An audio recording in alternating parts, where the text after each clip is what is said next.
All right, let's take our multi-dimensional resin crafting skills to the next level. In this lesson, we're going to learn to make an agate coaster. These are really trendy and popular right now, and I just love the way they look, so why not make some? If you can make this as a coaster, you can also make it as a tray or a larger piece for your home or to sell in your shop. Okay, so first thing that we're going to need is a agate coaster mold. I found this on Amazon. It's from Let's Resin. I have a link for it in the product list PDF in module 1. We're going to start out with a dollop of clear resin right in the middle of the mold. Next, we're going to use gold flake. You're going to take the gold flakes and you're going to crumple them up a little bit and place it in the middle of the resin, creating a ring inside the resin. So you're just crumpling it up and you're placing it in the middle in a ring formation. You don't want the gold flake to be too balled up, just a light crumple on it so it keeps some of its character. You want the backside, the side that's facing you, to be somewhat flat though, because you don't want it to be sticking up out of the coaster once you're done. After that ring is done, you want to grab some glitter. You can use any color you want. For this one, I'm using a lighter color. I'm using white sparkles, and it's a mix of chunky and regular sized glitter. I stayed away from the ultra fine because you really want the glitter to make a statement here, and so I went with a chunkier consistency. And I'm going to use my popsicle stick to open up the ring a little bit so you can still see the clear interior, and then drop some glitter along the outer edge of that ring. You can make this as fine or as thin as you want. I went for like a medium thickness.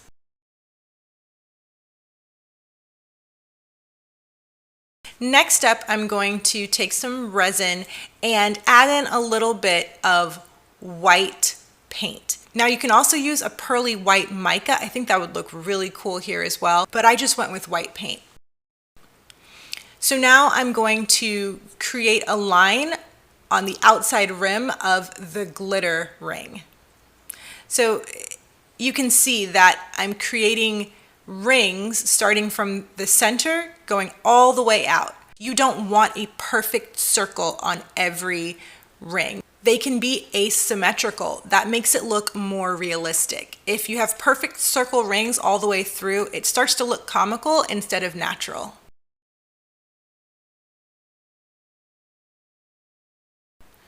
All right, so I have another cup of clear resin here, and I just added a couple of drops of aqua alcohol ink. The alcohol ink really allows it to stay translucent. And so now I'm making a ring of that color all the way around the mold, and I'm gonna make sure that it reaches the outer rim of the mold as well. I'm gonna be using my popsicle stick to make sure that it reaches the inside rim of the mold, and then I'll be using that popsicle stick to push the inner part of the aqua layer towards that white ring. We don't want to flood the mold with this color because then it'll just blow out all of the work we did in the middle of the mold. So make sure that you keep a space between the color ring and the white ring, and then just use your popsicle stick or toothpick to push the colored ring towards the white instead of pouring it super close to the white.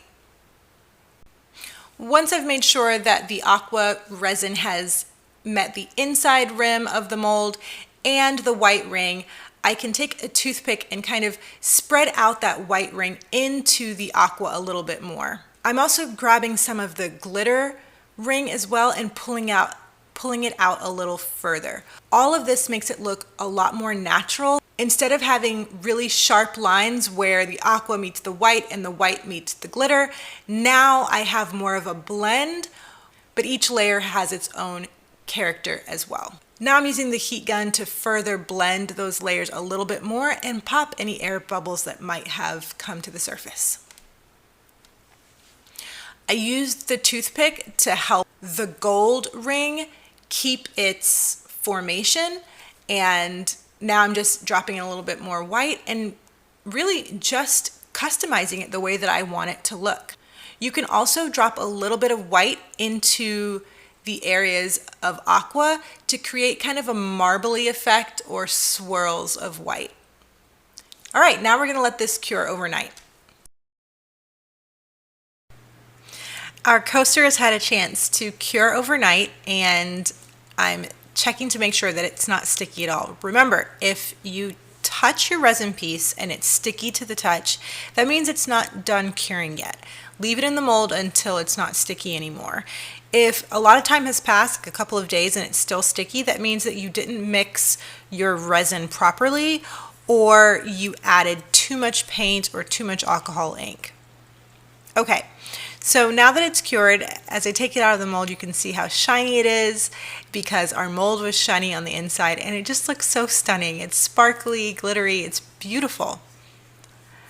But I want to take it to the next level. I want to make this something that I can use for party favors, for baby showers or bridal showers, or even a Mother's Day present. So I'm going to use my Cricut to cut out a name out of vinyl. I prefer permanent vinyl, and so I'm going to take that vinyl, have a name cut out, and right now I'm just going to weed it, and then I'm going to apply it to the top of the coaster.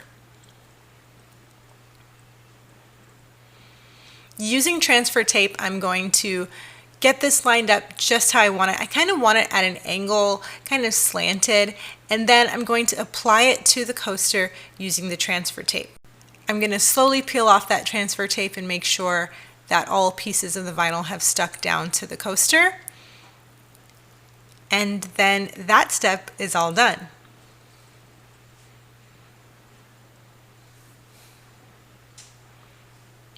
Next, I'm going to sand the edges of the coaster with sandpaper that's about 120 or 140 grit, and just lightly scuff the edges. You don't have to scuff it too hard. And then I'm going to use paint to paint the edges. I'm using a thin paintbrush and just going around the edge. I also like to get some of the paint on the top rim of the coaster as well. This makes it look even more natural rather than just on the outer rim. All right, so here it is. I have my vinyl. I have this beautiful metallic rim around the edge. We have the glittery and sparkliness of the inside and the translucent aqua color throughout. If you're using permanent vinyl, you can leave it just like this. But if you really want to make sure that it's secure, you can apply another layer of resin on top of the vinyl. And we're actually going to talk about how to do that the right way in the next module. So let's get started.